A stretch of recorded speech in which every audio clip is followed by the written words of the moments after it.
안녕하세요. 메스토피아 부원장 최금희입니다. 우리나라 입시 정말 매해 바뀐다고 해도 과언이 아닙니다. 2010년도 외고 입시에서부터 변화의 조짐이 있었다면 2011년도 특목 중 특목고의 입시는 정말 대변혁이 일었다고 해도 과언이 아닙니다. 오늘 교육셀파 금희에서는 입시에 대한 큰 변화의 흐름에 대해서 여러분과 함께 이야기 나눠보도록 하겠습니다. 현재 중학교 3학년이 응시하게 될 2011학년도 외고와 국제고, 자율형 사립고와 자립형 사립고, 자율고에서 지필고사와 수상실적, 그리고 경시대회 실적 등이 입시 실적에 반영되지 못하도록 되어 있습니다. 이 말은 내신 성적과 면접만으로 입시를 응시해야 한다는 것입니다. 급작스러운 내용으로 인해 학부모님들이 많은 혼란에 빠지셨으리라 생각합니다. 지금까지 KMO나 이런 것들을 준비하셨던 어머니들, 혹은 IBT의 높은 점수를 받는 학생들 같은 경우에 일정 부분은 내신에 대해서 손해를 보고 있기 때문에 당락이 어려울 것이다 라는 우려 같은 것들도 많이 나오고 있는데요. 그렇지만 입시 제도가 어떻게 변하든 미래 사회에 필요한 능력을 갖춘 인재를 선발하겠다는 입시의 큰 흐름에는 변화가 없습니다. 즉, 유치원 때부터 선행학습을 통해서 지식의 양만을 많이 늘렸던 그러한 학습법이 아니라 우리 아이들은 나이와 그리고 경험, 그리고 지식의 양적 증가에 따라서 다양한 사고의 확장이 가능하고, 그리고 이런 지식들 간의 통합적인 사고가 가능한지, 그 다음 목표를 세울 수 있는 도전적인 열정적인 자기 두조적 학습을 하는지에 대해서 학교가 보겠다는 것이고, 또 하나는 이러한 모든 능력들이 사회적으로 선으로 행할 수 있는 인성을 갖춘 아이인지를 더욱 보겠다는 것입니다. 많은 부모님들께서는 이러한 능력을 과연 어떻게 측정할 것인가에 대한 의문을 가지실 것입니다. 맞습니다. 영어를 잘하니까 IBT 점수가 높을 것이고, 그리고 수학을 잘하니까 KMO라든지 이러한 수상 실적을 가졌으면 틀림없습니다.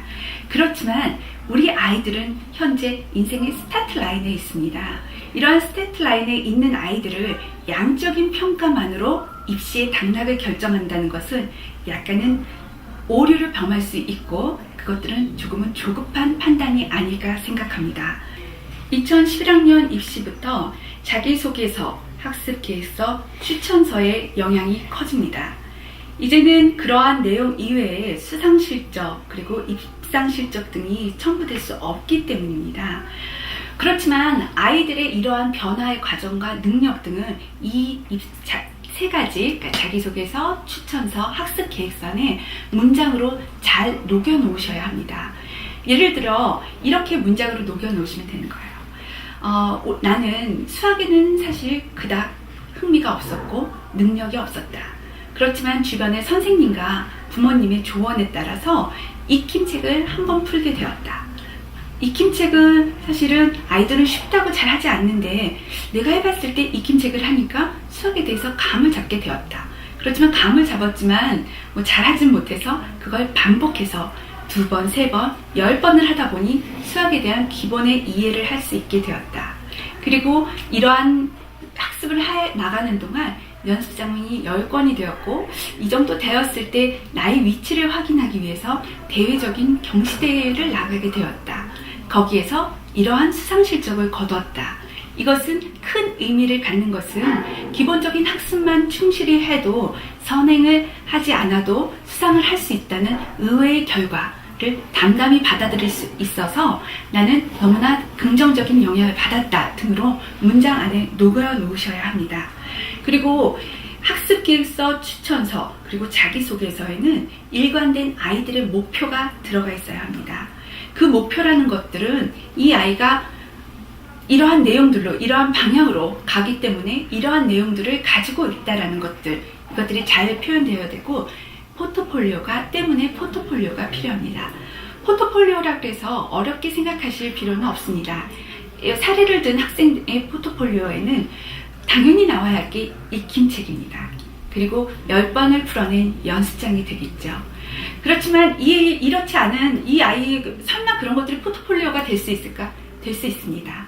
이 아이의 학습 계획서, 그리고 매일매일 썼던 자기 반성문이 담긴 일기장, 그리고 이 아이의 다음 목표들을 적었던 스크랩한 신문의 기사 등 같은 것도 충분히 포트폴리오가 될 수 있습니다. 그렇지만 역량이 되는 학생이라면 학교라든지 그리고 교육청, 정부 부처에서 주최하는 대회에 나갈 것을 권합니다. 이러한 수상 실적은 대입에서는 수시에 큰 변수로 작용할 수가 있습니다. 아직까지 최종 목표는 자신의 꿈을 펼칠 수 있는 대학에 맞춰져 있는 학생들이기 때문에 자신의 전공과 아니면 흥미 있는 과목 등에 대해서는 일관적인 목표를 나타낼 수 있는 수상 실적 등은 아이들이 할 수만 있다면 가지는 것이 좋다고 생각합니다. 마지막으로 내신의 비중이 점점 높아지고 있습니다. 학교 입장에서 보면 내신은 학생들의 학습 태도와 가치관을 알 수 있는 바로미터라고 생각합니다. 강남의 전교 1등이나 지방에 있는 사교육을 전혀 받지 않은 전교 1등은 같은 학습 태도와 가치관을 보여줍니다.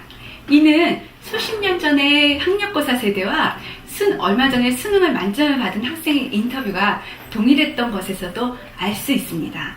이들은 매우 수업에 높은 집중력을 보여주고 수업을 달성하기 위해서 예습 복습을 노력하고 있습니다. 그리고 자신이 실수를 줄이기 위해서 여러 번 반복하는 학습 태도를 보여줍니다. 그렇지만 그 단편 지식을 묻는 문제들은 점점 입시에서 사라지고 있습니다.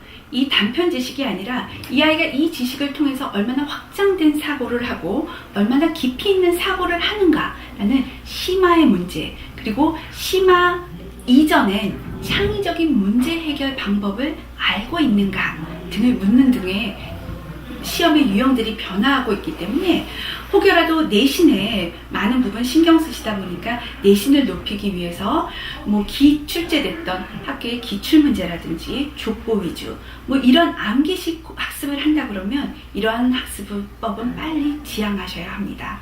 그리고 관련 교과 부분에 대한 도서라든지 유적지라든지 이런 경험적인 부분에서도 부모님의 충분한 학습적 배려가 필요합니다.